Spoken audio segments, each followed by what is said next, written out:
Sa mga kababayan natin na nag-aabang, hindi ko man gusto to. Kaya lang ako, pag nawalan ako ng gana talaga, iba rin ugali ko. Kasi ako, dadaan lang naman ako eh. Dadaan lang ako sa inyo.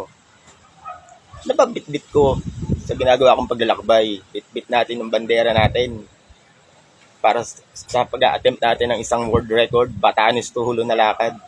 May masama ba mangarap?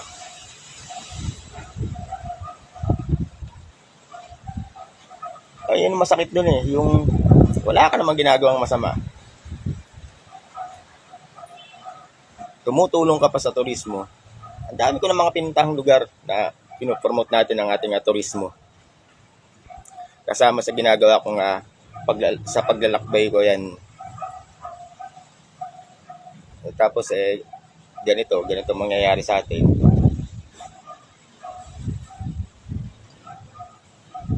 Kaya nasa provincial ako. Kaya hinintay ko nga yung provincial natin, hinintay ko yung oras doon. Dahil nga gusto kong magpatap.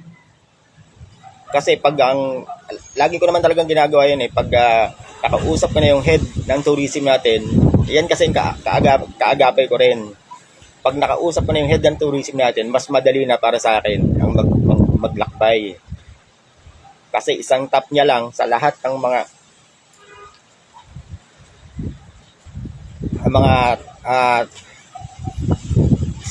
tourism department na dadaanan natin, mga officers sa mga munisipyo, mga cities. Pag siya na ang nag-tap sa akin, mas mabilis ang proseso kasi siya yung head. Nangyari kahapon, binigyan ako ng oras alas 10. Parang inipit yung oras ko sa ganun.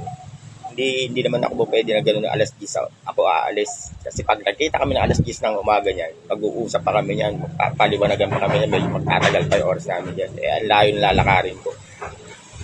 Nilakad ko pa 31.75 kilometers. Kaya nag-decision ako kapon na maglakad agad. Kaya hindi na ako nag-attend ng flag raising ceremony natin eh. Kahit gusto ko makita yung governor natin dyan. Mag-photo kasi patunay yan na talagang nasa lugar nyo ako para pagpasa natin ng documents sa world records.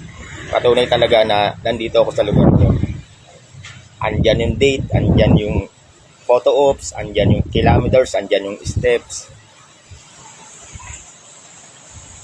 Kaya lang kung ganito, yung mangyayari,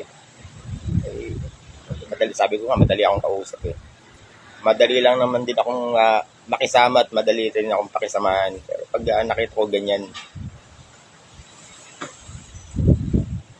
nakakawalang gana eh.